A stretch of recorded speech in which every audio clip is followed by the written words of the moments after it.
We're starting with one of the titular topics here. Microsoft Edge, in the alpha testing, beta testing kind of category, now supports mouse and keyboard navigation on the Xbox. And they have been working really hard to implement mouse and keyboard support across everything on the Xbox. So I just got a notice when I was playing Master Chief Collection that it told me, hey, you can now switch to playing primarily with mouse and keyboard in Master Chief Collection as well. And now they're introducing it to the Microsoft Edge browser as well. And what's really fascinating, you can play Google Stadia with mouse and keyboard on the Microsoft Edge browser on the Xbox. So you can play Google Stadia on your Xbox if you want.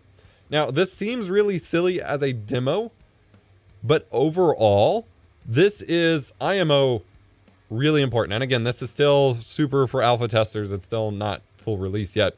But this is really important because we were touting, a lot of us who were covering the Xbox consoles and things like that, were touting that with the release of the Xbox Series S, not the X, but the S specifically, that suddenly, for the first time in what seems like a while, and this is ironic to say now in the context of PC parts being unobtainium, without that context, for the first time in a while, the Xbox Series S allows you to basically get a far better value in terms of gaming performance, in terms of compute power, in terms of general usability, especially with the mouse and keyboard support. You can actually do, you know, PC-like things, and it supports external drives, media playback, all of that. You can run web apps. He's sitting here typing up a document. The Xbox Series S for $300, assuming you can get it, which that's improving over time and people are still getting them. It creates a point where for the first time in quite a while, the Xbox Series S supplants PCs with value. So for $300, you get 1440p, 120 hertz gaming. You get all of the generations of Xbox gaming. So you can play Xbox games, you can play Xbox 360 games, you can play Xbox One games, you can play Xbox Series games, you can play the arcade games, and now you can play Stadia games. And you can do general computing on it with a mouse and keyboard, to the extent that for a lot of people, especially who just want to play games and do occasional computing stuff, the Xbox Series S makes far more sense to buy in place of a computer than a computer. They can also run Windows Store apps, and this one person continues to post in chat that it's not a PC unless it runs Windows 10. I will remind you that there are plenty of computers in the world that are PCs that don't run Windows. Windows is not the defining factor of a PC. A Chromebook is a PC. A Mac is a PC. A Linux computer is a PC. Brilliant is math and science enrichment learning, taking a more active approach to education, as many of these skills you learn by doing instead of just listening. No more boring lectures or memorizing. Learning skills comes from doing the thing you're learning, and Brilliant is a website and app built off of this very principle. You solve problems and get coached bit by bit until you've learned a new STEM subject without even realizing it.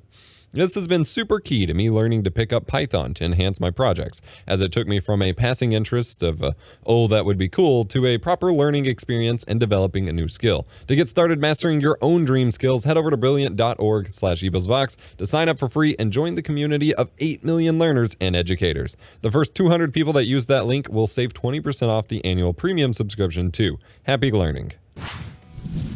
It can run Windows Store apps. You can download VLC on it. You can download, I think there was like Skype support at one point. I think TeamSpeak was trying to get on there. You can download emulators for it. You can put it into dev mode and run PS2 games and PS1 games and all sorts of games via the RetroArch emulator.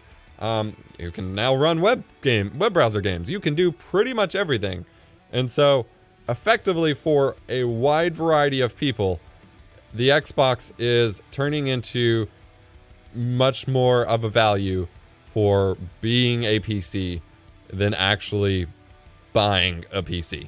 And that is really bonkers to me. And again, I do need to kind of disclaim this a little bit with the obvious issue of, can you buy it right now? Now, I will say, I keep seeing, if you follow, what's his name?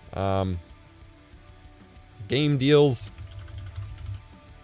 I don't have the actual cheap game deals. There's a lot of these Twitter accounts. This isn't the one I'm thinking of. This one hasn't posted in a while. Crap. What's Cheap Ass Gamer? That's his name. Yeah. So at Video Game Deals, Cheap Ass Gamer, they are always posting when things come back in stock. In terms of consoles, games, things like that. And so they regularly have updates. Obviously, I'm not finding any now, but they were just replying to Alana Pierce about the Xbox Series S being in stock at Walmart. They are always posting about Xbox Series X, S, and X stocks and things like that. And you can pick one up for about $300. Play 1440p 120 hertz gaming in games like Siege and Call of Duty and Battlefield and all sorts of stuff. And you can now do normal computing stuff. So I really think this is reaching a point where even when PC hardware becomes more available, a lot of people, essentially how people replace their computers with an iPad or a phone or a tiny little Mac Mini, and you might be looking at that and be like, no, I could never do that, blah, blah, blah, blah, blah. And there are a lot of people that I think it would make more sense to get a 1440p 120 hertz monitor, you know, like this one back here, set that up, get a mouse and keyboard, get your controller, get a charger set up, and then plug in your mouse and keyboard and treat it as the Xbox Series S as a PC. And it just makes so much more sense. It just makes so much more sense, IMO. And so I really think we're going to see some stuff.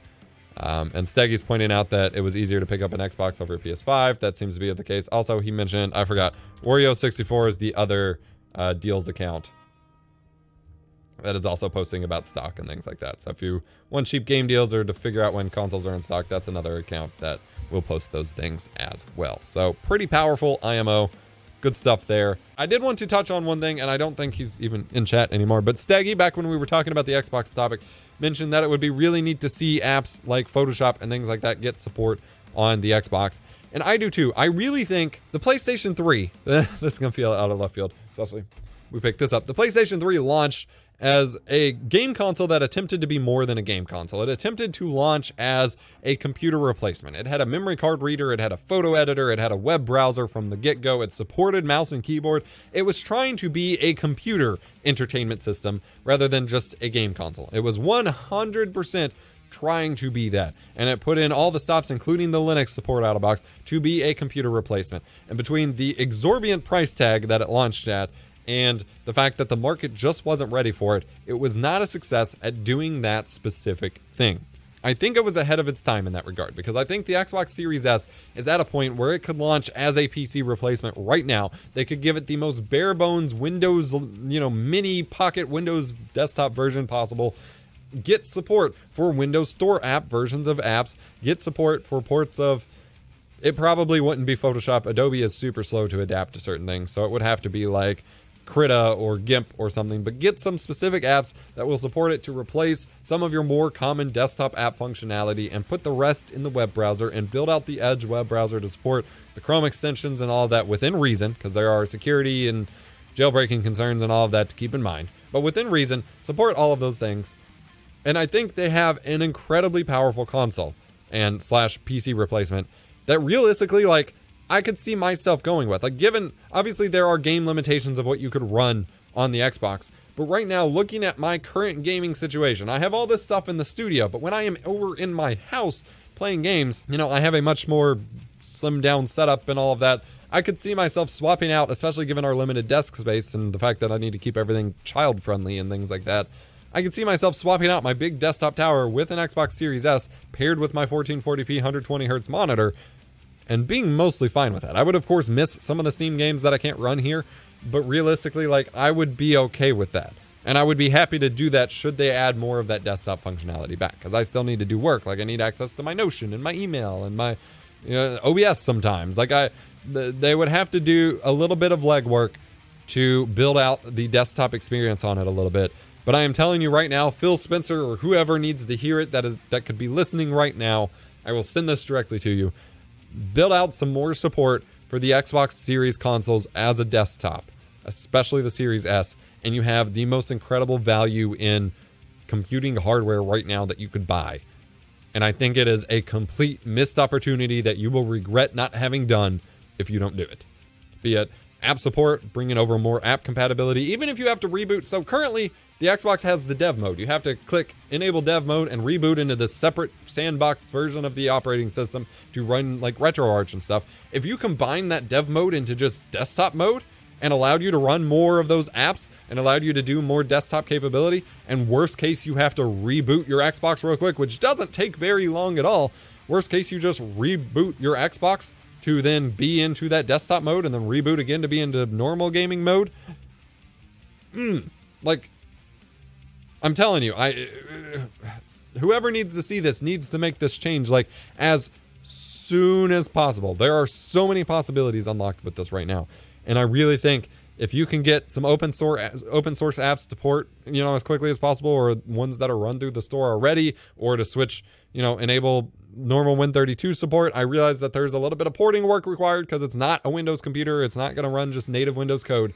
But to get some of that desktop experience back, I will buy an Xbox Series S for my living room computer right now, and I will praise to high heavens the value of it, because I think it is that significant. Like, there are family members and friends that I know that don't own high powerful desktops that would have greatly benefited from just getting an Xbox instead, that I really feel like is the way to go, IMO. And someone mentioned GeForce Now also works in the browser, and I covered that Stadia does as well. So if you even if you have a big gaming computer like up in your gaming room or whatever, and then you have your family desktop that has the Xbox and you can stream everything else, like, I think there is so much power, so much potential, so much value there.